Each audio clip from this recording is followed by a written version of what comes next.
Alors bonjour à toutes et à tous, ravi d'être parmi vous aujourd'hui pour vous présenter cette 4e Startup Contest. Alors vous le savez comme moi, le tourisme est l'un des terrains de jeu favoris des startups depuis de nombreuses années. Évidemment, le salon a voulu aussi être le reflet de cette réalité-là. Et depuis maintenant de quelques années, mais Frédéric Lorin nous en dira quelques mots, depuis quelques années, un accueil particulier réservé aux startups ici sur l'IFTM Top Resa. Et puis petit à petit d'ailleurs cet événement prend de plus en plus d'importance et j'espère que cet après-midi en confirmera évidemment, confirmera en tout cas cette nouvelle importance qui est accordée encore une fois aux startups. Alors évidemment, pour faire une Startup Contest, il faut un jury. Sans jury, sans notes, il n'y a pas de Startup Contest. Donc, je vais vous présenter nos 6 membres du jury. Je vais commencer évidemment par mesdames avec Evantia Jumba, qui est la Head of Travel, Media and Startup Program chez Amadeus. Elle reviendra avec nous, Evantia. Marie Alantaz, qui est la directrice de l'ESCAET, école bien connue d'Aix-en-Provence. Je suis toujours avec vous. À votre droite, Marie, nous avons Serge Mesguich, qui est directrice du pôle tourisme et loisirs à la BPI. Évidemment, on aura fait la correction. Ici, à notre droite, nous avons Daniel Verchard, qui est le directeur marketing et communication de Wavestone. Carlos da Silva est-il encore utile de le présenter? Et oui, l'homme qui symbolise, qui personnalise l'une des plus belles success stories du tourisme, fondateur de Go Voyage. L'une de ces, encore une fois, de ces success stories qui a alimenté les années 90-2000 et puis évidemment cofondateur de Mr Fly qui prend exactement d'ailleurs le même chemin que Go Voyage. Merci Carlos d'être parmi nous et puis évidemment le patron du salon qui fait tous les jurys cette année, qui est là, quasiment en permanence, Frédéric Lorin.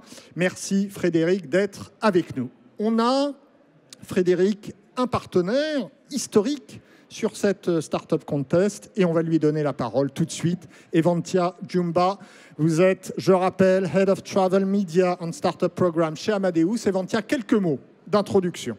Mais déjà, venez Evantia, venez sur scène pour que tout le monde vous voit bien. Bonjour à tout le monde. Premier mot, nous sommes ravis d'être là, ravis d'être encore partenaires. Je pense que ça fait plusieurs années que nous sommes partenaires de cet événement qui nous tient à cœur. Et pourquoi Amadeus, en 2 mots, pour ceux qui ne connaissent pas, c'est un leader technologique qui sert l'industrie du tourisme. Et je le présenterai d'une façon très différente en 3 mots. C'est plus de 630 millions de réservations en 2017 et c'est plus de 1,6 milliard de passagers embarqués. Donc, qu'est-ce que ça représente? Donc, quand on est un acteur aussi grand qu'Amadeus, souvent on dit vous n'avez que des solutions pour les gros. C'est faux. Si on est là aujourd'hui, c'est aussi pour vous dire que nos portes sont ouvertes aux petits acteurs et que nous sommes là aussi pour vous accompagner, déjà pour vous fournir la techno, le contenu et pour déjà éliminer ce stress-là. Parce que quand on est une jeune pousse, on a des milliers d'autres choses à réfléchir et à mettre en place. Au bout de notre voyage de 30 ans d'existence, nous mettons notre technologie, mais aussi notre expertise, donc nos gens. Il y a des équipes qui sont mises en place à travers le monde aujourd'hui pour vous accompagner, vous, les startups. Donc je finirai sur ce mot pour faire rapide, en pitch startup de 2 minutes. Et je vous souhaite en fait un bon contest. Merci beaucoup Evantia, merci. Alors, quelques mots du patron du salon. Prends le micro, Frédéric. Je le disais, Frédéric, c'est la 4e édition de la Startup Contest. Oui. Ça commence à s'installer. Ça s'installe bien. Je suis ravi de vous accueillir dans cette nouvelle salle de conférence, l'Arena Alliance Travel. Est-ce que cette salle vous plaît? Bon, c'est un petit oui, quand même. Mais bon. Tu sais pas où regarder d'ailleurs. Non, je sais pas où regarder. Très rapidement, effectivement, c'est la 4e année de ce Startup Contest. C'est vraiment très important pour nous, c'est important pour le salon, parce que, comme je le dis souvent, le salon IFTM Top Resa se doit, c'est presque une mission, d'être la vitrine exhaustive du tourisme dans toutes ses évolutions. Et les startups font évidemment partie de cette évolution.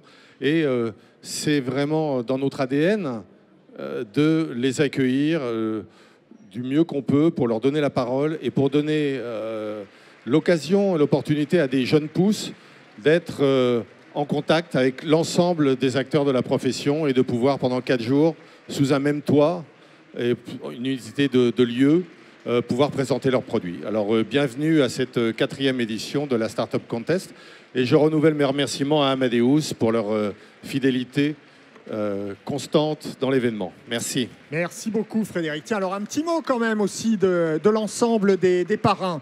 Allez, qui s'y colle? Marie. Allez. Non, oui, comme tu veux, tu te lèves. Reste là.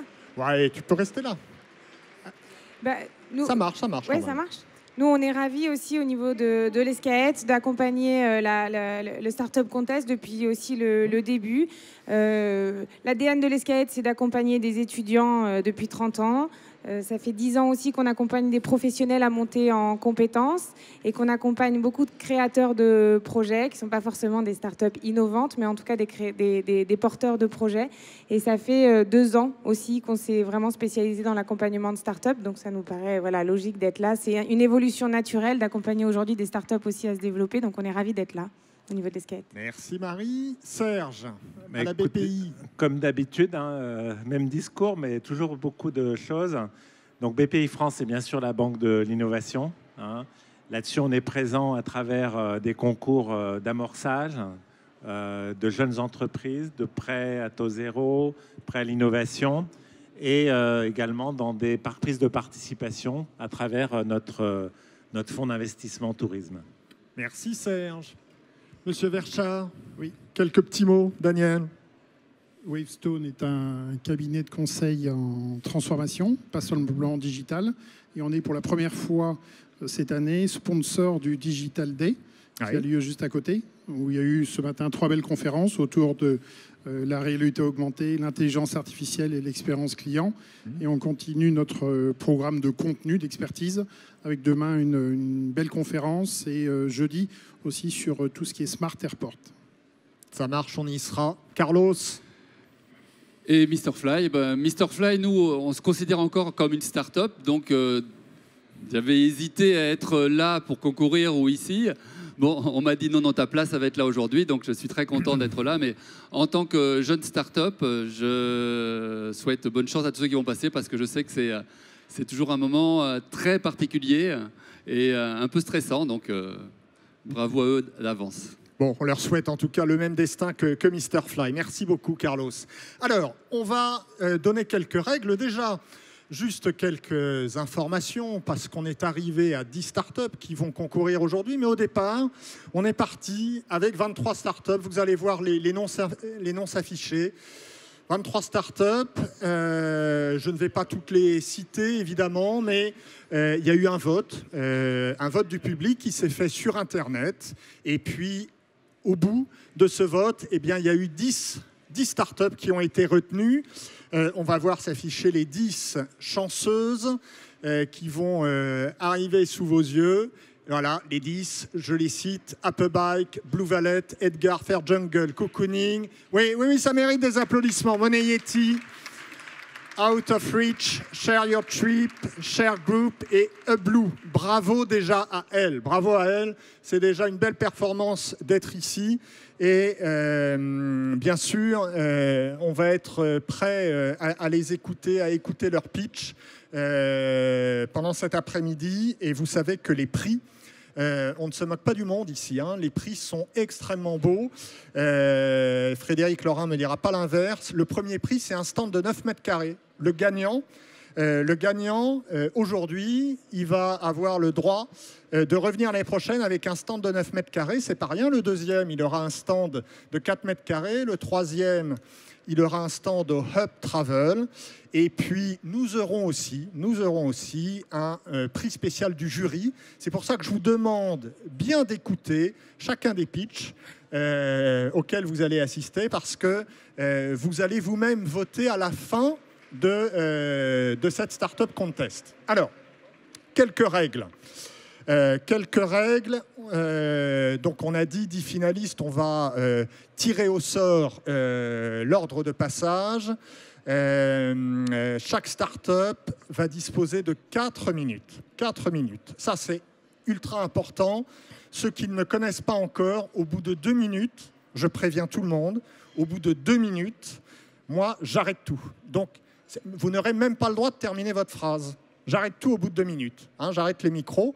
Donc, vous avez 2 minutes de pitch. Et puis ensuite, le jury va vous poser des questions pendant 2 minutes, va vous mettre sur le grill pour essayer d'en savoir un peu plus sur votre start-up. À chaque fin de prestation, à chaque fin de pitch, le jury va vous noter, hein, comme à l'école des fans pour les plus anciens, avec un petit panneau qui s'affiche de 1 à 10. Et je le disais, donc 3 startups seront récompensées avec en plus un coup de cœur du public. Donc on vous fait confiance pour bien écouter et donner à la fin, vous aussi, votre jugement. Alors, on va procéder tout de suite au tirage au sort. Je vais demander, mesdemoiselles, de venir m'accompagner. Une main innocente qui va tirer au sort. Alors, on mélange un peu. On mélange un peu. Allez-y. Et on va avoir le tirage au sort. Là-bas, la régie va prendre en note. Évidemment, c'est un peu dur. Oui, c'est toujours la bonne blague, ça. Et alors, le premier à passer sera Edgar. Edgar, premier à passer, qu'il se prépare déjà tout de suite, qu'il se prépare. Après, nous aurons dans l'ordre, le deuxième sera Cher Group. Cher Group sera le deuxième à passer. Je vois que chaque start-up est venue avec ses supporters, c'est bien. Le troisième sera Hublou. Hublou. Est-ce que vous avez le temps de noter, messieurs, tout va bien? Donc, troisième, Hublou. Quatrième à passer sera Out of Reach. Out of Reach pour le quatrième. Le cinquième sera Blue Valet. Blue Valet.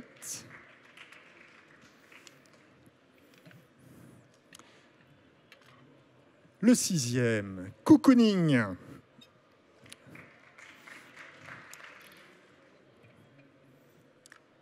Le septième, Share Your Trip. Share Your Trip. Pour le septième, il n'en reste plus que 3. Le huitième sera Upbike. Alors, je prononce ça Upbike, j'imagine. Le neuvième et avant-dernier sera Moneyeti. Voilà, qui aura évidemment un petit peu de temps pour se préparer un peu plus, pour se faire à l'idée. Et le dernier à passer sera Fair Jungle. Tout va bien. On a bien nos 10 startups. On va remettre tout ça dans le saladier parce qu'on va laisser la place, évidemment, au premier concurrent. Moi, je nettoie un peu de mon côté. Je mets toujours un peu de bazar. J'entends M. Frédéric Laurin qui souffle, évidemment, de désespoir, hein, évidemment. Bon, on est prêt? Est-ce qu'on est prêt? Allez, on passe à la première start-up. Edgar, nos amis d'Edgar, bonjour. Tout va bien? Alors, vous faites comme vous voulez. Soit vous restez debout, soit vous vous asseyez. Vous prenez un micro. On va voir s'afficher également un timer. Oui, vous m'entendez? Oui, tout va bien, ne vous inquiétez pas. On va voir s'afficher le timer. Voilà. 15h23, vous avez exactement 2 minutes. Au bout de 2 minutes, je coupe le son. À vous de jouer. Bonjour à tous, je m'appelle Guillaume Miranda. J'ai créé en avril 2018 avec 3 autres ingénieurs la société Edgar pour répondre à une problématique que tous les hôteliers ont dans le monde. Edgar, c'est un assistant de conciergerie hôtelière qui répond à 2 problématiques majeures.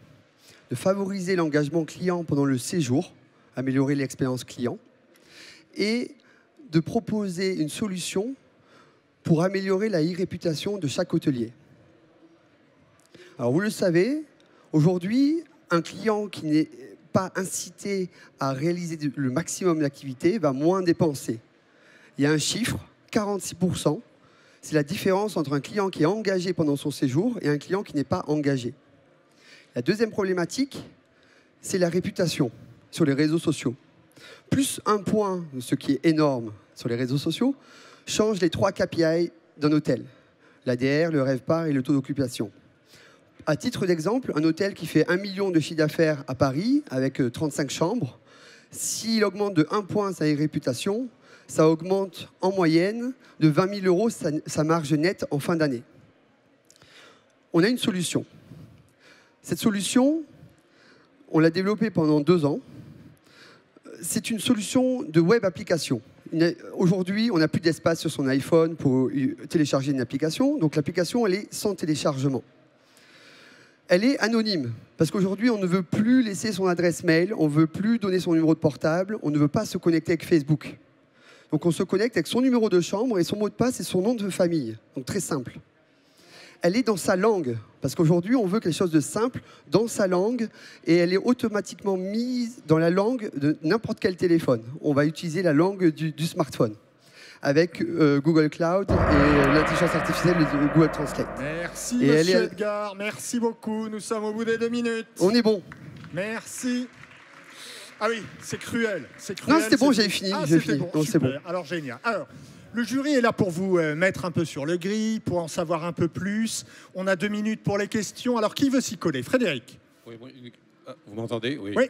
Une question très simple. Vous n'avez pas eu le temps, mais quel est le business model? Comment vous rémunérez? C'est la première question que j'attendais. Bah oui. On n'est que 2 minutes.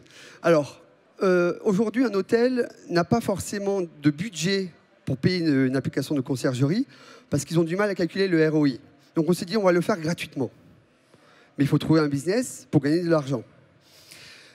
En fait, Edgar, ça va être la mise en relation entre les clients de l'hôtel et les activités à proximité. Et les activités que nous allons apporter à l'hôtellerie, à l'hôtel, au camping, on va prendre des commissions qu'on va partager avec l'agence qui a déjà négocié chacune des activités. Aujourd'hui, il y a Paris InCity, par exemple, City Vision à Paris, qui négocie les activités, la Tour Eiffel, etc. Ce n'est pas nous qui allons négocier la Tour Eiffel. Par contre, on va dire, nous, on a 200 hôtels dans Paris, avec régulièrement 50 clients tous les jours. Ils sont intéressés pour le coupe-fil de la Tour Eiffel. On prend une commission à ce moment-là. Vous voyez? Très simple. Une autre question? Il y a encore la place? Une autre question? Est-ce que ça sous-entend que des hôtels qui sont dans le même quartier, dans la même rue, potentiellement auront les mêmes services à proposer aux clients? Du coup, il n'y aura pas de différenciation entre eux, ou il y en aura? Alors, il y en aura, puisqu'en fait, Edgar, c'est une solution un peu comme Facebook, dans le sens où ils ont un back-office, où ils remplissent eux-mêmes leurs informations, par exemple salle de musculation, les activités qu'eux ont pu potentiellement négocier parce qu'ils connaissent, c'est le cousin qui a la location de vélo à côté, etc. Et de l'autre côté, nous, on apporte les activités à proximité que tout le monde peut avoir. Ouais. Super, merci Monsieur Edgar, merci beaucoup. Merci à vous. Merci, c'était top. On va laisser le jury donc voter. Le jury va bien afficher son vote parce qu'on a nos 2 demoiselles qui sont là, qui vont prendre en note évidemment précisément vos votes. Alors allez-y. Et on ne commente pas.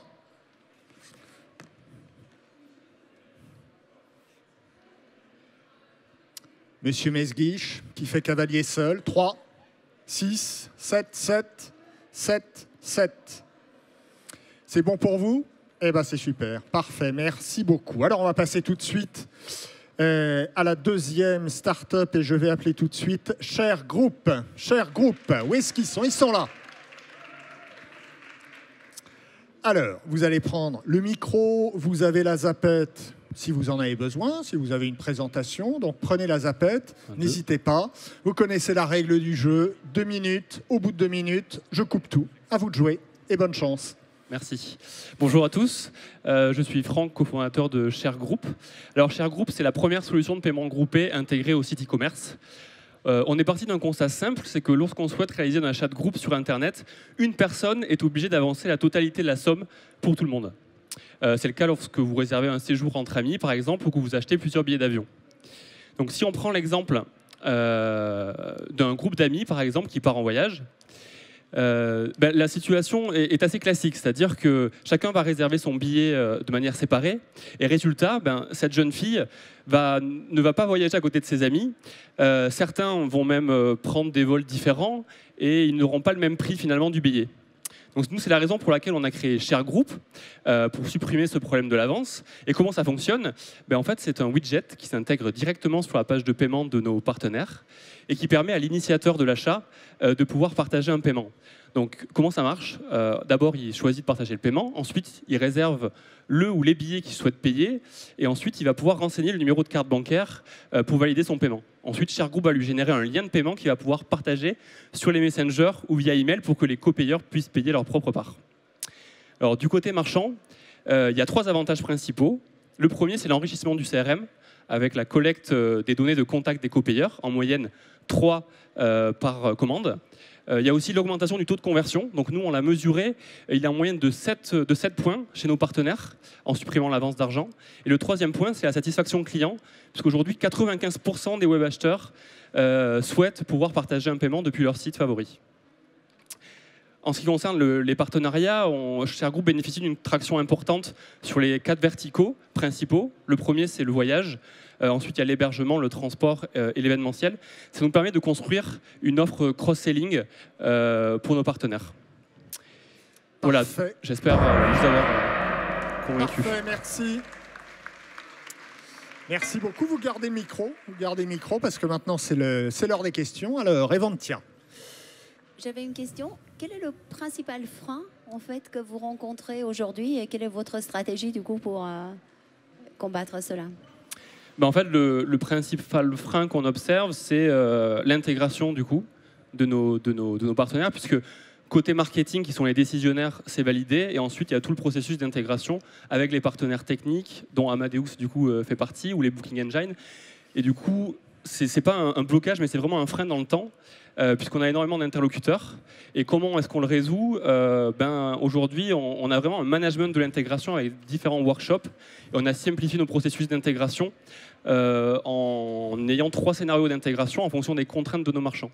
Il y a un scénario où on va s'intégrer directement au PSP local. Il y a un scénario où on n'a pas besoin du tout d'intégration au PSP local via une carte virtuelle que Share Group va pouvoir générer. Et ça nous permet du coup de commencer notre service sans forcément avoir une intégration complète. Donc on a vraiment une granularité dans l'intégration et c'est comme ça qu'on résout le problème principal qui est au fait l'intégration. Une autre question? Quelle rémunération? Quel type de rémunération? Le modèle de revenu, donc il y a 3 centres de revenus. Le premier sont les commissions sur les transactions qui peuvent être payées soit par le marchand, soit par le client final, en fonction de la valeur du service apporté. Ensuite, sont un modèle de licence pour financer le support et l'hébergement et les analytics. Et le 3e, ce sont des frais d'intégration qui ne sont pas toujours facturés, ça dépend du client. Il y a la place visiblement pour une 3e question, très vite. Vous en êtes où dans votre étape chiffre d'affaires aujourd'hui? C'est quel ordre? Aujourd'hui, Share Group fait 250 000 € de chiffre d'affaires cette année. Et nous, c'est notre 2e année d'activité. Voilà. Merci beaucoup. Alors, le jury, à vous de noter 7 ici à ma gauche, 7, 7, 8, 7, 8, 6. Mesdemoiselles, vous avez pris en note? Tout va bien? C'est parfait, super. Alors, on va passer à la 3e start-up et j'ai le plaisir d'appeler Hublou. Bonjour, monsieur. Bonjour. Alors, on voit s'afficher le timer qui est là. Vous connaissez la règle, 2 minutes. À vous de jouer. Bonjour, je m'appelle Hervé Duchesne, je suis le cofondateur d'Hublou. Chez Hublou, nous sommes partis du constat que le business model des agences locales est en train de changer aujourd'hui du fait de l'augmentation des ventes sur Internet de voyage et surtout de l'augmentation des voyages sur mesure. Du coup, de simples sous-traitants de tour opérateurs, aujourd'hui, ils deviennent des acteurs de premier ordre qui traitent directement avec leurs clients dans le monde entier. Du coup, ils passent d'un modèle B2B à un modèle B2C. Or, sur Internet, pour faire du B2C, il faut avoir une forte visibilité. C'est pourquoi aujourd'hui, ces agences locales s'associent avec des entreprises telles qu'Evaneos qui se chargent de marketer leur catalogue de produits. Le seul problème, c'est que dans le monde du sur-mesure, la présentation sous forme de catalogue ne suffit plus. En effet, les voyageurs sont à la recherche d'expériences de voyage avant tout. Preuve en est, ils consultent 4 blogs de voyage avant d'effectuer leur premier achat. Or, aujourd'hui, partout dans le monde, il y a des gens qui contribuent gratuitement des blogs de voyage sans que personne n'en tire profit au niveau du business du tourisme. Donc, nous avons décidé, nous, chez Hublot, de tirer de la valeur de ces blogs de voyage pour la rediriger vers les agences locales. Pour cela, nous avons créé une plateforme collaborative autour du voyage sur mesure qui repose sur 2 principaux services. Un service de blog qui est gratuit et qui est ouvert aux voyageurs et qui est spécialisé dans le partage d'expériences de voyage. Et couplé à ces blogs, nous avons associé un service de mise en relation, de demande de devis sur mesure, qui permet à un visiteur à tout moment, à un lecteur de ce blog, de pouvoir rentrer en contact avec un réceptif. Parce que dans ce blog, il aura trouvé l'inspiration qui lui manque sur les catalogues classiques. Et donc notre ambition chez Hublot, c'est de faire en sorte que ce nouveau mode de vente de voyage sur mesure s'impose comme une référence. Je vous remercie. Merci beaucoup. On est dans le temps imparti, il n'y a pas de problème. Mesdames, messieurs du jury, qui veut s'y coller? Il y a des acteurs importants qui sont sur le marché. On en connaît une société, notamment Evaneos. Comment vous comparez par rapport à elle? Alors, comme je le disais, Evaneos présente sous forme standard, c'est-à-dire jour 1, vous allez faire ça, jour 2, vous allez faire ci, etc. L'histoire du blog, c'est qu'on rentre dans l'intimité des gens. C'est-à-dire, ah, ils ont vécu cette expérience-là, ah, ils ont été ils ont fait cette activité particulière. Et du coup, il y a plus de valeur qu'une simple description standard faite par un tour opérateur. Et ça engage plus les gens. Ils se projettent davantage dans le voyage, parce que c'est le voyage de quelqu'un qui, comme eux, a pu partir hors des sentiers battus, faire une expérience particulière. Et après, c'est pas forcément de la part, c'est peut-être une expérience que j'ai organisée moi-même, c'est-à-dire que je suis parti tout seul, j'ai mon blog de voyage, je dis tiens, j'ai été dans tel endroit qui n'est pas forcément encore référencé dans les voyages classiques. Et du coup, j'informe le tour opérateur, parce que l'agence locale, lorsque je demande un devis, elle reçoit le carnet de voyage qui m'a servi de cible de départ. Et donc, du coup, elle sait ce que la personne a vu. Autre question? Non? Ça vous paraît clair? Manifestement, ça vous paraît très clair. Bravo, monsieur. Bravo. Merci à vous. Alors, le vote du jury. 8 à ma gauche. Qui dit mieux? 5, 6, 6, 4, 6. Voilà pour les notes du jury. Mesdemoiselles, vous aviez bien pris en note. C'est parfait. Merci à vous. On va passer à notre 4e candidat. Out of Reach. Out of Reach, ils sont où? Ils sont là. Elles sont là. Allez-y, mesdames, vous avez 2 micros. Prenez vos 2 micros. Allô? Il est 15h37. Normalement, ça marche. Il n'y a pas de problème. Vous avez la petite zapette. Vous êtes prêtes? Oui. Allez, on y va. C'est parti. Sandrine? Sandrine? Oui, Félicie? 24 heures sans smartphone, c'était quand pour vous? Qui dans cette salle se rappelle ce moment? On n'a pas 24 heures à passer ensemble, mais on vous propose de tenter l'expérience pendant 2 minutes. Allez, top chrono. On passe nos smartphones en mode avion, tous ensemble, et on les glisse dans la pochette. Cap vers l'out of reach.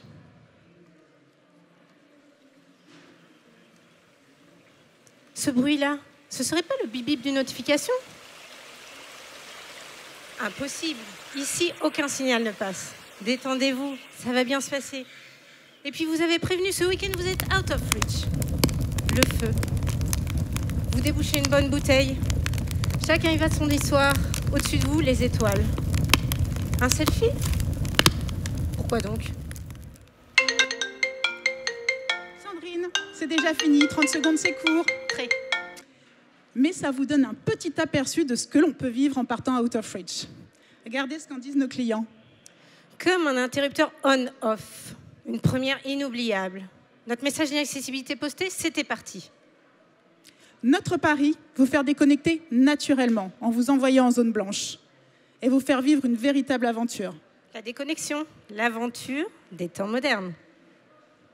Mais c'est où la out of reach? En zone blanche, en pleine nature, au bout du monde comme au bout de la France. Et si maman Ginette cherchait à nous joindre? On a pensé à tout. D'abord, vous l'avez prévenu, votre boss, vos collègues aussi, grâce à un message d'inaccessibilité. Et en cas de vraie urgence, on saura vous joindre. Alors, cap? Pour plus de 2 minutes? Oui, 24 heures minimum. Rendez-vous sur notre site hors zone pour vous offrir une aventure déconnectée. Bravo, mesdemoiselles, bravo. Alors, restez avec nous, le jury qui prend la parole, qui veut poser sa question. Alors, Carlos? Est-ce que dans le concept, les destinations sont vraiment en zone blanche, garantie? Garantie. Garantie. Et est-ce que le fait d'envoyer dans des zones qui ne sont pas des zones blanches, mais de piquer les portables aux clients, vous y avez pensé? On propose en fait, outre le fait d'envoyer nos clients en zone blanche, on leur propose également en fait de ranger leurs précieux smartphones dans une petite pochette et dans une box pour éviter une éventuelle tentation, mais en zone blanche. Bon. Excusez-moi, ma question, parce que Oui, les zones blanches étaient peut-être très limitées et de plus en plus limitées. Alors, c'est vrai. En France, il y a 11 000 km² de zones blanches encore aujourd'hui. Et dans le monde, on n'en parle pas. Hein. On a de quoi faire. Frédéric? Non, c'était la même question. C'était la même question. Tout va bien? Est-ce qu'il y a une autre question, Eventia? Oui, moi j'ai une petite question. Du coup, comment vous recensez en fait les destinations et combien vous en avez aujourd'hui? Aujourd'hui, on a une quarantaine de séjours et en fait, on crée des offres toutes les semaines. On cherche les endroits les plus sauvages de la planète, à commencer par la France, le Vercors, le Morbihan, le Morvan, le Botswana, la Patagonie, un peu plus loin. Et en fait, on a beaucoup de partenaires, les premiers qui ont été très vite enthousiastes. En fait, le concept les a séduits rapidement. Et aujourd'hui, on a beaucoup d'appels de partenaires qui souhaitent créer des séjours avec nous. Allez, une dernière question, il y a la place. C'est un modèle en B2C, en B2B. Très bonne question. Merci. Les deux. Et il vous reste 10 secondes. En fait, on souhaite aussi proposer aux entreprises d'offrir des cartes cadeaux à leurs employés pour les aider à déconnecter. Pour qu'ils puissent les assurer. Merci beaucoup, mesdemoiselles. Merci, messieurs. Merci à vous. Alors, le verdict du jury pour ce passage, 5, 8, 7, 8, 6, 8. Voilà, vous avez tout pris, c'est nickel, parfait, merci à vous. Alors, on va passer dans l'ordre de passage, oui, le cinquième déjà, la cinquième start-up, et je vais appeler Blue Valet. Blue Valet, bonjour. Bonjour mademoiselle, prenez votre micro. Il est 15h41, vous avez la zapette, vous avez tout ce qu'il faut, on est tranquille avec vous, enfin tranquille pendant 2 minutes. À vous de jouer. Bonjour à tous, donc je m'appelle Jessica, je suis responsable des partenariats chez Blue Valet et aujourd'hui je vais vous parler d'une problématique que tous les voyageurs ont déjà rencontrée, à savoir comment je vais me rendre à l'aéroport ou à la gare. Donc il faut savoir qu'aujourd'hui près d'1 Français sur 2 se rend à l'aéroport avec son propre véhicule. Mais honnêtement, dans la salle, qui ne s'est pas déjà posé la question de savoir où est-ce que je vais garer ma voiture? Est-ce qu'elle va être en sécurité? Est-ce que le parking ne va pas me coûter trop cher? Ok, je vais prendre la navette, est-ce que je risque pas de louper mon avion? Donc en fait, autant de questions qui ont amené en fait la création de la start-up Blue Valet. Donc Blue Valet, c'est un service de voiturier dans les aéroports et les gares et on va offrir 3 choses à tous les voyageurs, à savoir loisirs et business. La première, c'est de la rapidité. Il y a un voiturier qui vous accueille au dépose-minute, au plus près de votre terminal de départ. Vous lui remettez les clés de votre véhicule et tout de suite vous allez attraper votre avion ou votre train. La seconde chose, on vous offre du confort, à savoir que c'est le voiturier qui va se charger d'aller stationner votre véhicule dans l'un de nos parkings sécurisés. Et enfin, la troisième chose, on vous offre de l'économie. Premièrement, une économie d'argent, puisque nous sommes jusqu'à 60% moins cher qu'un parking classique. Également une économie de temps, puisqu'on vous fait gagner en moyenne 30 minutes. Donc aujourd'hui, Blue Valet est présent dans 9 aéroports et 16 gares. On a ouvert la Belgique la semaine dernière. En termes de tarifs, je vous le disais, on est jusqu'à 60% moins cher que les parkings classiques, à savoir que tous nos tarifs comprennent le service de voiturier, les frais de stationnement, mais également l'assurance de votre véhicule pendant toute la durée de votre séjour. Donc aujourd'hui, notre stratégie et notre objectif de développement d'ici 3 ans, premièrement, terminer le maillage du territoire français, donc pour nous, il est quasiment terminé, et s'attaquer au marché européen. On a commencé, comme je vous le disais, avec la Belgique. Deuxièmement, continuer notre stratégie de développement de partenariat, donc à savoir qu'on propose des partenariats avec la majorité des acteurs présents aujourd'hui sur le salon. Merci beaucoup, merci. Vous étiez arrivé presque au bout, presque au bout. Mais on a bien compris, en tout cas, je pense, le sens de votre pitch. Alors, les questions. Carlos. Est-ce que vous proposez des options aux clients, comme éventuellement leur rendre leur voiture laver Oui. Alors, du coup, j'ai pas eu le temps d'en parler, mais effectivement, on propose des services annexes, donc en plus du service voiturier. Donc, on peut vous faire le lavage du véhicule, vérifier la pression des pneus, les liquides, etc. Oui, toute une gamme de services. Frédéric. Oui. Comme ça, spontanément, il y a pas mal de services un peu identiques de voituriers, sans citer Hector ou d'autres. C'est quoi votre valeur ajoutée par rapport à tous ces gens-là ?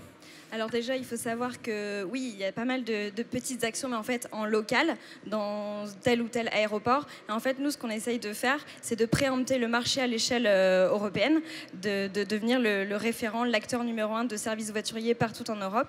Et par rapport à Hector, on a 2 éléments de différenciation. Le premier, le tarif, on est en moyenne 30% moins cher que notre concurrent. Et notre deuxième élément de différenciation, c'est qu'on essaye au maximum d'intégrer nos voituriers en CDI. Donc au départ, ce sont des indépendants quand on ouvre un site, et dès que l'activité nous le permet, on les intègre en CDI. Ça nous permet d'avoir une plus grande flexibilité. Allez, il y a de la place pour une dernière question. Serge ? Effectivement, il faut aller assez vite sur ce marché. La concurrence est quand même féroce, non, potentiellement ?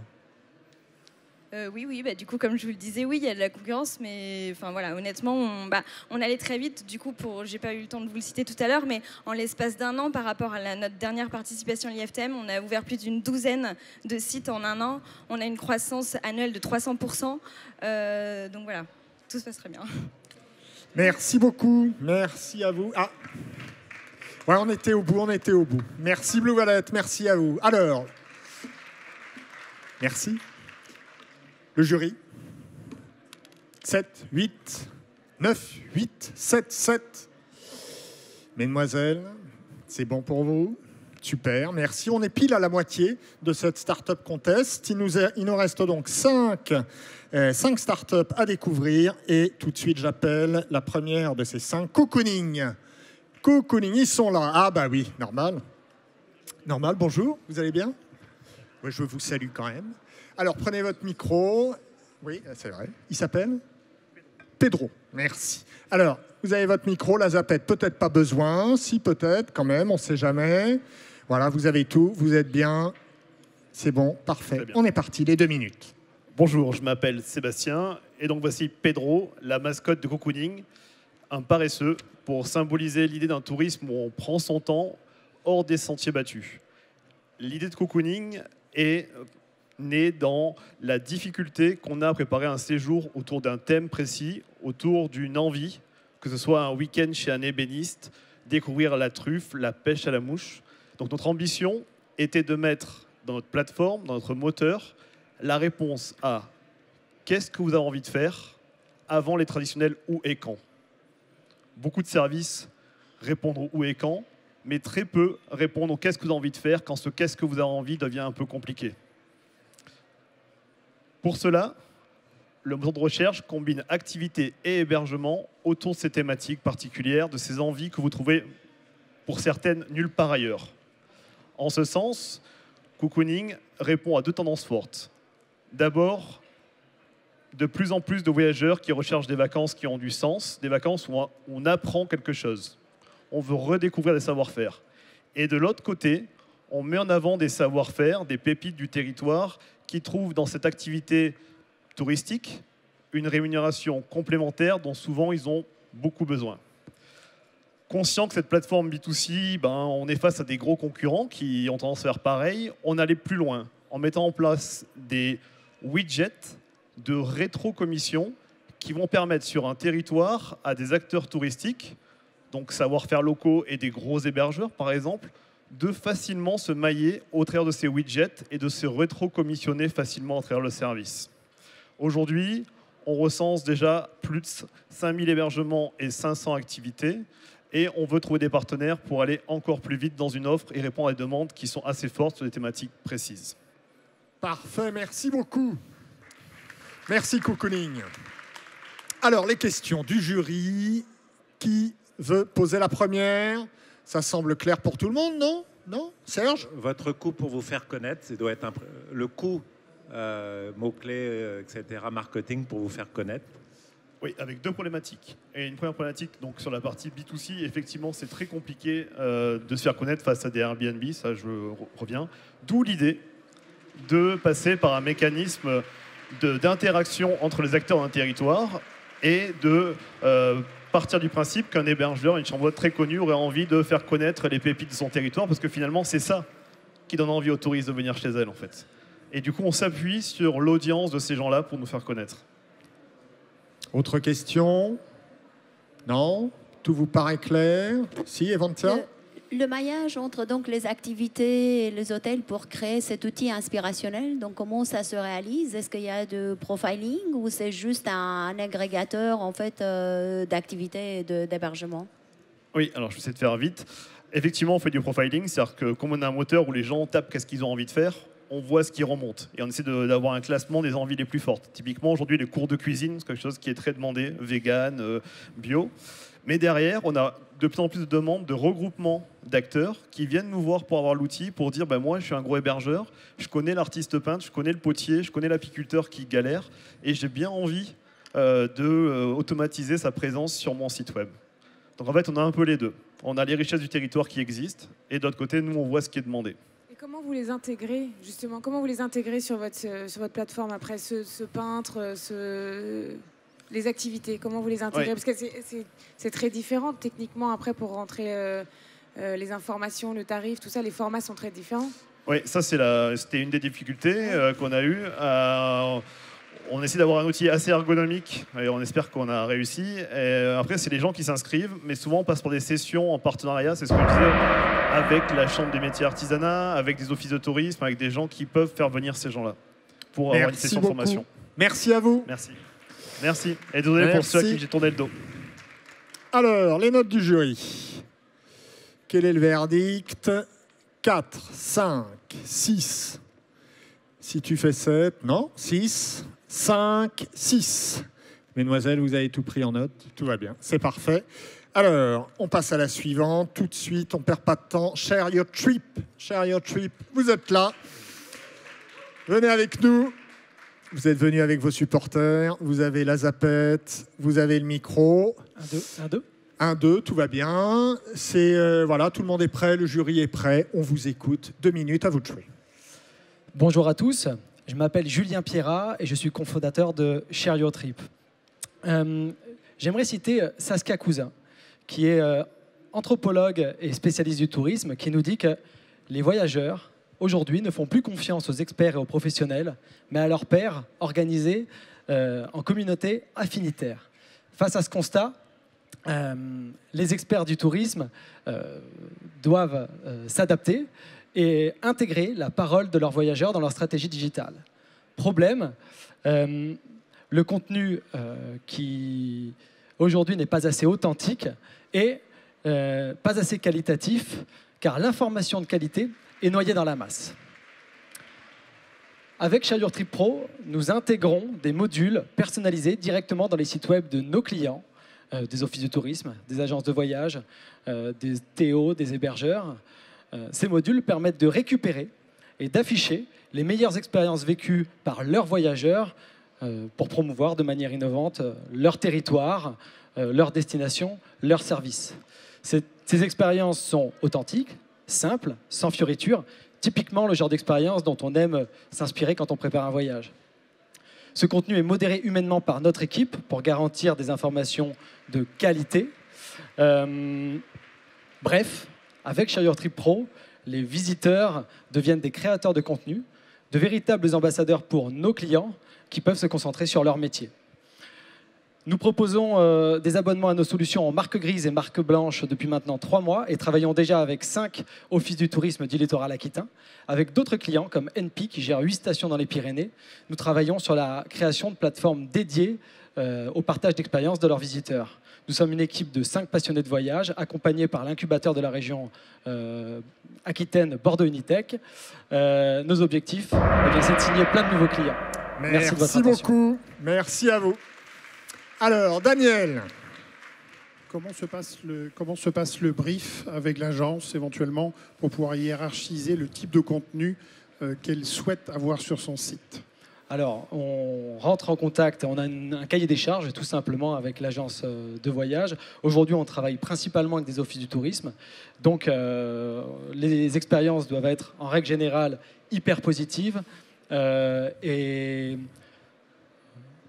transmettre de l'émotion pour valoriser un territoire de manière innovante et collaborative.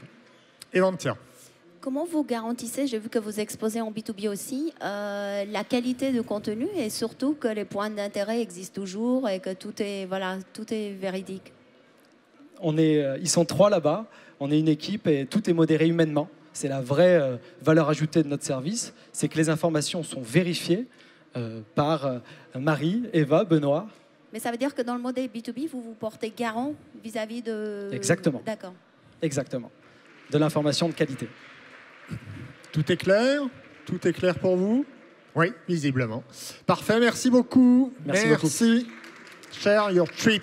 Alors, le jury verdict très 8, 4, 5, 6, 5, 4.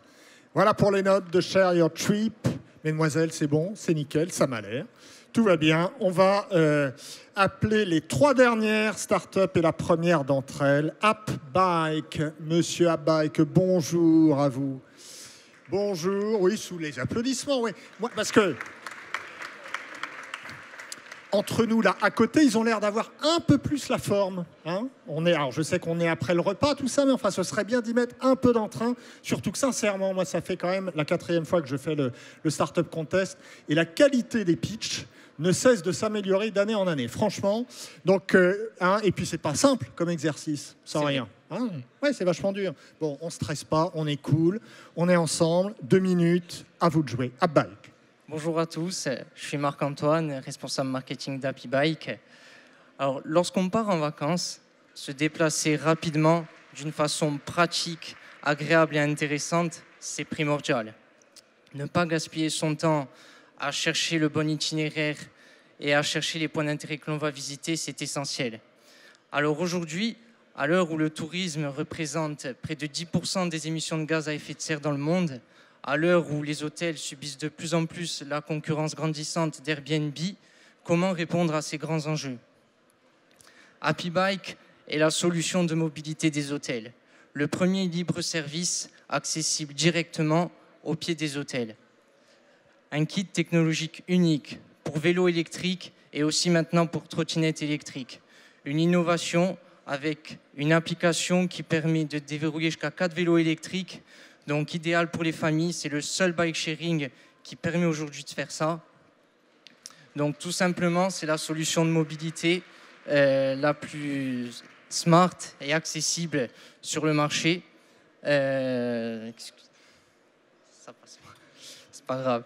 C'est la plus smart et accessible sur le marché. Le marché, parlons-en.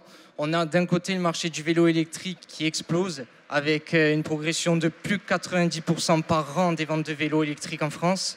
D'un autre côté, si on prend une ville comme Miami, le marché de la mobilité des touristes sur place représente chaque année 1,7 milliard de dollars sur une ville comme Miami.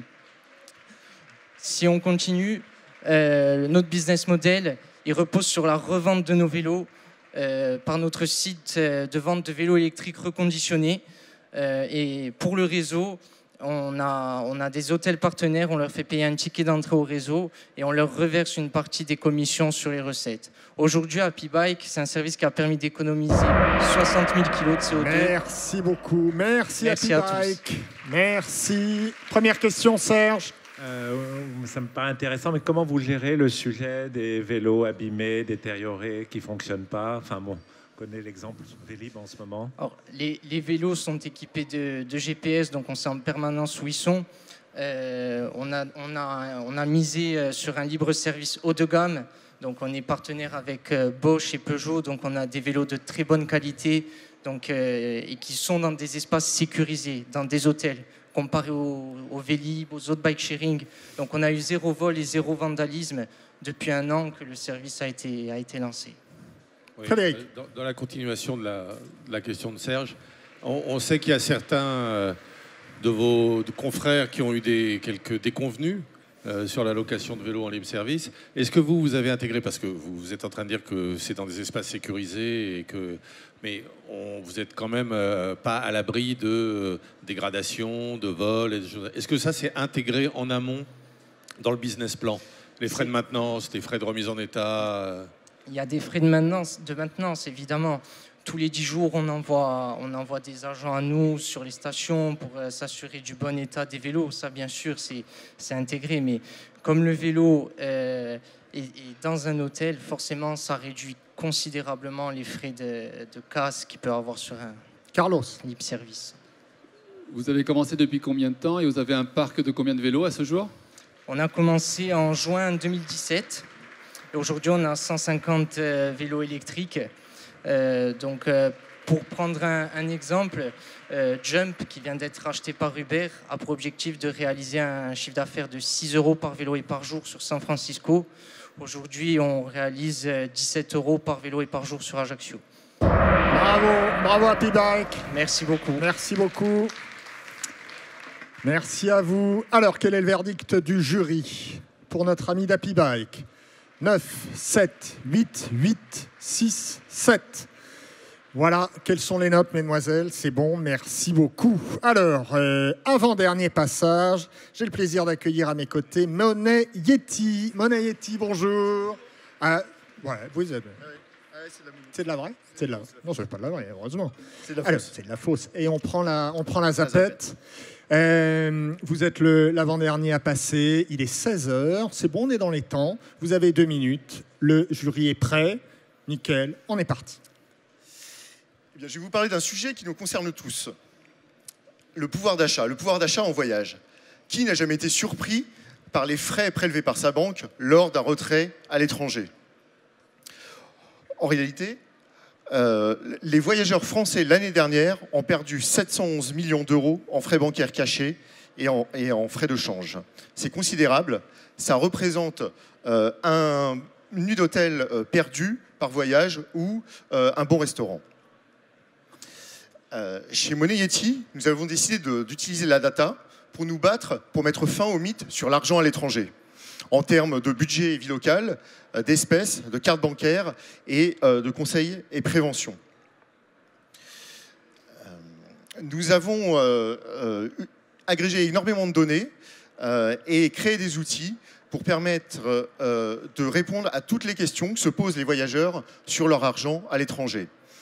Par exemple, nous avons créé un estimateur de budget qui compare les budgets dans 300 000 villes. Nous avons un outil qui permet de localiser les distributeurs.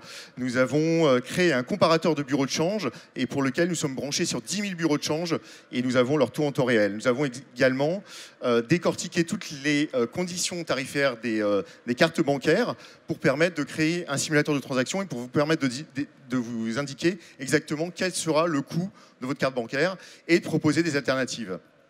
En effet, notre connaissance du budget du voyageur nous permet de lui proposer des services alternatifs, en particulier en termes de cartes multidevises et également à terme en termes d'assurance. Tous ces services sont disponibles via API et en marque blanche pour les professionnels du tourisme et nous leur proposons donc, grâce à ces services, d'acquérir une meilleure connaissance de leurs clients et également un suivi tout au long du voyage. Donc pour plus de transparence, pour plus de pouvoir d'achat, votez pour nous. Merci. Pas mal, merci.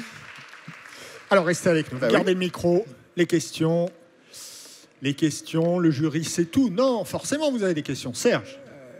J'ai du mal à identifier le besoin pratique. Donnez-nous 2-3 exemples, s'il vous plaît. Eh bien, ça peut être des voyageurs qui cherchent à savoir, par exemple, s'il faut changer leur argent avant de partir ou s'il faut changer sur place. Est-ce que leur carte bancaire va leur coûter plus cher ou pas? En fait, les voyageurs se posent beaucoup de questions par rapport au voyage. Est-ce qu'il y a des enjeux financiers réels par rapport au fait d'organiser son voyage sur tel et tel opérateur ou telle compagnie? On gagne beaucoup plus d'argent. en optimisant à l'avance, plus que de gagner 3 francs 6 sous avec votre truc, non? Alors, le budget d'un voyage, c'est 60% dépensé sur le vol et sur le séjour, enfin sur l'hôtel, et c'est 40% dépensé sur place. Donc en fait, nous, on est les seuls, effectivement, à s'intéresser. Il y a énormément de solutions qui considèrent le budget avant de partir, mais on est les seuls à s'intéresser au budget sur place. Et effectivement, on peut perdre une nuit d'hôtel, donc c'est une centaine ou un peu plus d'euros par voyage. Donc on permet d'économiser aux voyageurs. Quel est Autre question. le modèle économique? Alors le modèle, en fait, toutes ces données-là qu'on a aujourd'hui récupérées et tous ces outils, on les propose donc aux acteurs de l'industrie du tourisme sous forme donc de marque blanche et d'API. Voilà. Et on a également des espaces. En fait, toutes nos pages sont référencées sur les moteurs de recherche et on pourra proposer des espaces sur ces pages on sera une destination des voyageurs donc qui consulteront ce site. Auront, avec la transparence qu'on a sur toutes nos informations et nos données, on pourra également leur proposer des bons plans, des services. Donc en particulier, on propose des cartes bancaires multidevises qui ne sont pas aujourd'hui utilisées par tous les voyageurs. Et donc on a ce type de service en affiliation. C'est bon, on est au bout. Un grand merci. Merci à vous. Merci. Alors les notes du jury. De gauche à droite, 5, 5, 7, 4. 4, 5. Merci à vous. Et le dernier à passer, je vais appeler tout de suite Fair Jungle. Fair Jungle, bonjour. Vous allez bien? Super. Hop, vous avez le micro, vous avez la zapette. Le jury est prêt. Daniel, vous êtes prêt? Alors on est parti. 2 minutes, à vous de jouer. Bonjour à tous. Quand on voyage dans le cadre de l'entreprise, on ne dépense pas son argent, on dépense celui de son employeur. Et du coup, on n'a pas les mêmes réflexes d'optimisation que si c'était notre argent perso. Qu'est-ce qui se passerait si les voyageurs d'affaires commençaient à traiter l'argent de l'entreprise comme si c'était le leur? Ils commenceraient à réserver plus à l'avance, ils repéraient un Norvégien qui coûte beaucoup moins cher que le Air France, ils le prendraient. Bref, ils traiteraient l'argent de l'entreprise comme le leur. Le concept de Fair Jungle, c'est d'aider les entreprises à économiser massivement sur leurs déplacements professionnels en alignant l'intérêt de l'employeur et de l'employé. Comment on fait ça? Tout simplement en récompensant les collaborateurs pour leur choix économe.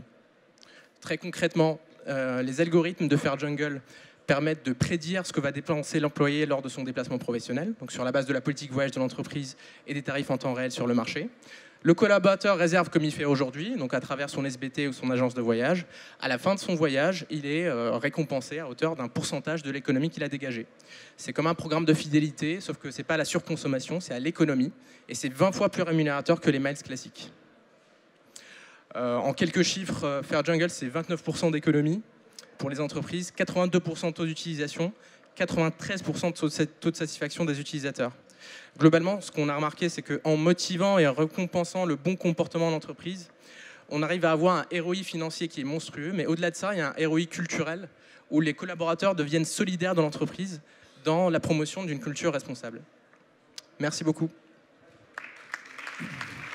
Merci à vous. Alors, la première question, qui s'y colle? Marie, je sens que tu n'en es pas loin. Vas-y, concentre-toi. J'ai 2 questions, mais je vais en poser au moins une des 2.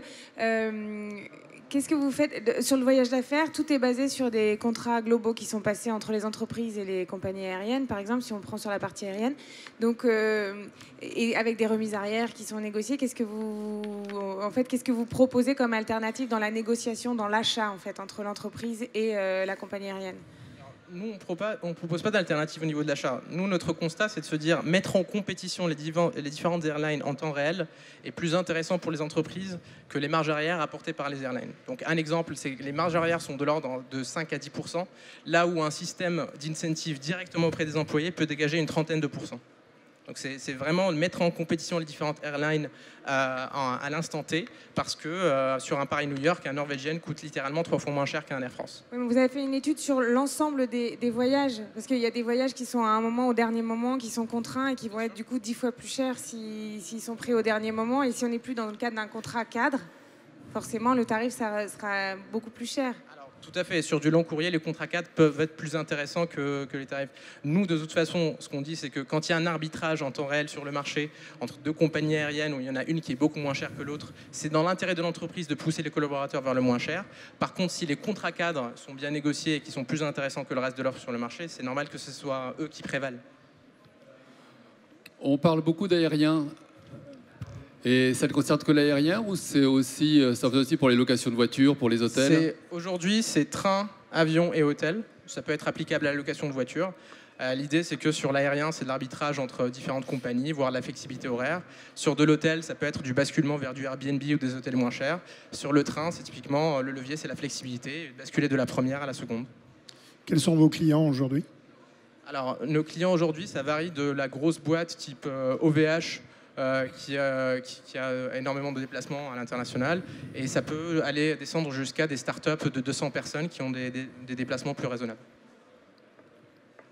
C'est bon, on a atteint le timing, c'est bon. Un grand merci. Merci à vous, le verdict du jury. Merci beaucoup. Vous pouvez rejoindre votre place. 7, 8, 9, 9, 8, 8. Voilà pour les notes de la dernière start-up, Fair Jungle. Alors sincèrement, j'aimerais qu'on les applaudisse toutes chaleureusement. Parce que franchement, vous le savez, ça n'est vraiment pas un exercice facile qu'on leur a demandé. Et encore une fois, moi je dis que d'année en année, ce pitch devient de plus en plus professionnel. Donc franchement, un grand bravo à elle. Alors on va laisser derrière les responsables de la Startup Contest faire leurs petits calculs. Moi, j'ai des rendez-vous importants à vous donner. Demain, 15h, ici même, on a le hackathon. Le hackathon, là aussi, une innovation de l'IFTM Top Resa l'année dernière, une super première édition l'année dernière. Il faut être présent, évidemment, demain, 15h, ici même. Jeudi, la Travel Agents Cup, c'est la compétition qui met en scène les agents de voyage, les agents de comptoir, ceux qui vendent auprès des clients au jour le jour dans les agences de voyage. Là aussi, c'est un super événement. Venez nombreux, jeudi 15h. Demain aussi, on a toute une demi-journée consacrée aux social media. 3 conférences qui vont s'enchaîner sur le social media avec beaucoup d'exemples, beaucoup de témoignages. Là aussi, venez nombreux. Ce sera important d'assister à cette demi-journée social média. Voilà, encore plein de rendez-vous. De toute façon, vous avez vu, il y a beaucoup de conférences. Vous avez tous les sujets possibles et inimaginés qui sont traités. Donc, n'hésitez pas à venir nombreux dans ce hall 7-3.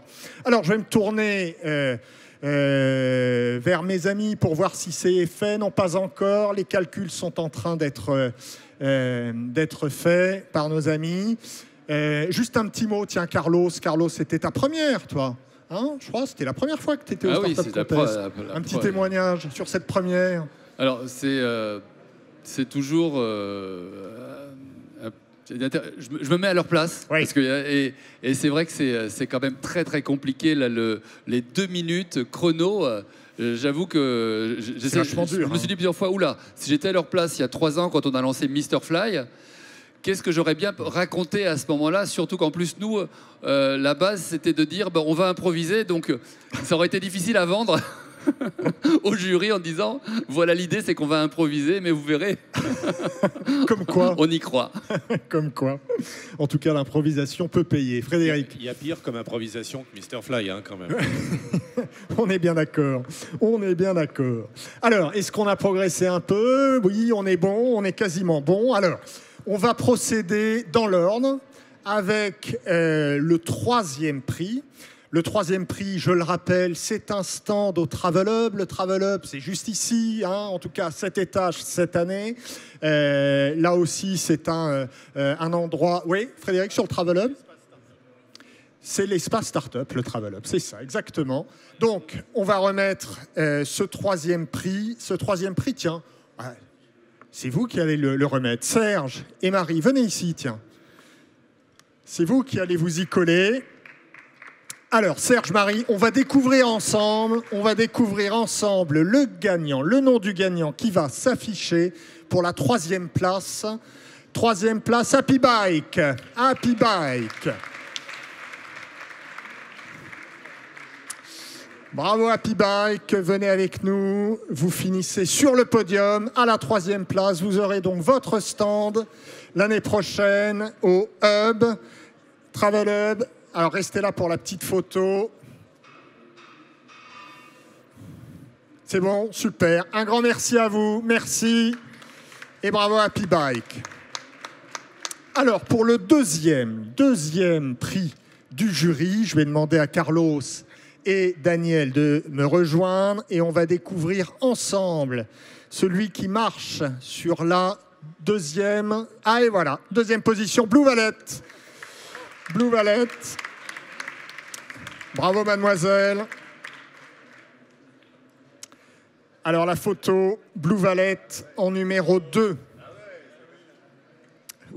N'en profitez pas messieurs. Bravo, super. Merci beaucoup. Merci à vous. Eventia et Frédéric, venez pour le premier prix du jury, évidemment.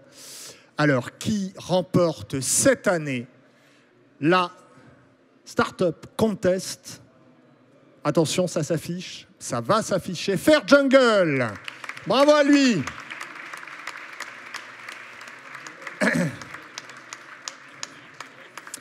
Bravo à Fair Jungle pour cette première place. Restez avec nous parce qu'il reste le prix du public.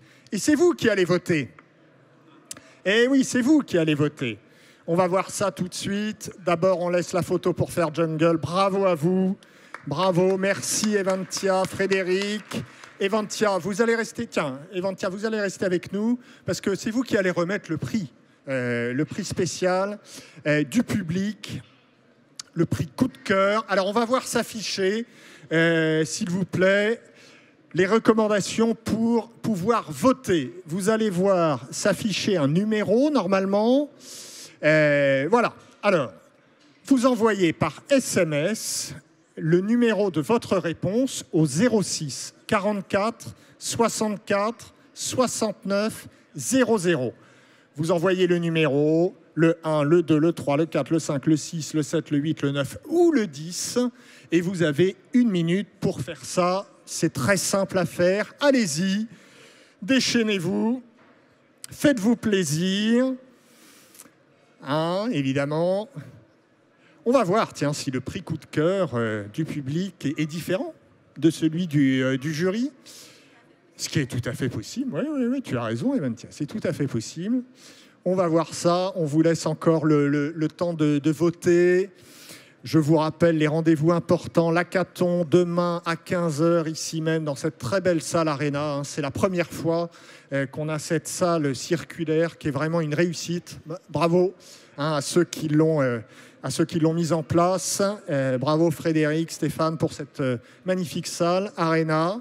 Est-ce qu'on a le résultat ou pas encore ? 10 secondes encore, 10 secondes.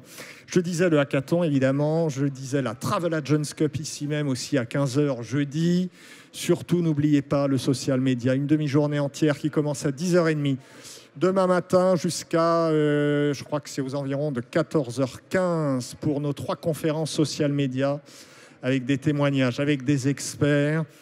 On met le paquet sur le social media depuis l'année dernière à l'IFTM Top Resa. Ce midi, d'ailleurs, on a eu une très belle interview en direct de la directrice du marketing digital d'Air France qui nous en a dit plus justement sur la stratégie social media d'un groupe comme Air France. C'est la première fois, évidemment, qu'on fait ce genre de choses. Mais de plus en plus, on ouvre, évidemment, les conférences à ces sujets-là.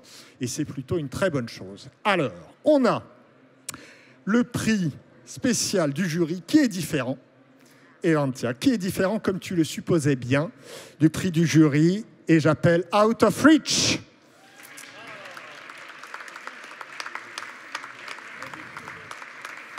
Bravo mesdemoiselles, bravo à vous.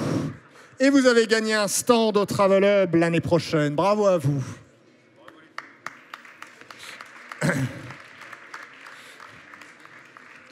Et on va demander à tous ceux qui ont gagné de revenir ici sur scène. Les trois, restez là, mesdemoiselles. On va faire une photo avec l'ensemble des gagnants. Venez, Happy Bike et les autres, Fair Jungle, Blue Valet, voilà, venez ici. Je veux les membres du jury aussi, les membres du jury avec nous. Voilà, pour la photo qui fera évidemment la une demain, hein, la une bien sûr de l'ensemble des journaux professionnels du tourisme. À vous de jouer les photographes, allez-y.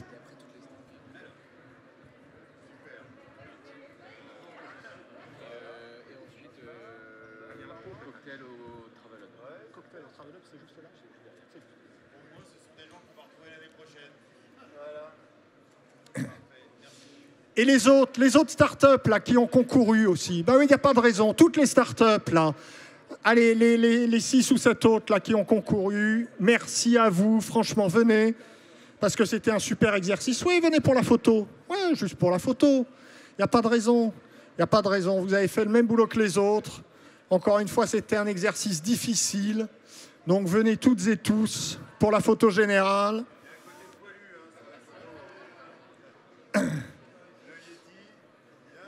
Et on va se donner rendez-vous, ça c'est important, juste derrière, là au Travel Hub, pour le cocktail. On va fêter ça ensemble, le cocktail avec toutes les startups. Merci à vous. On se donne rendez-vous tout de suite. Hein, on y va au Travel Hub et on prend un petit cocktail à vous. Un grand merci et à demain. Merci beaucoup. Bonne fin de journée.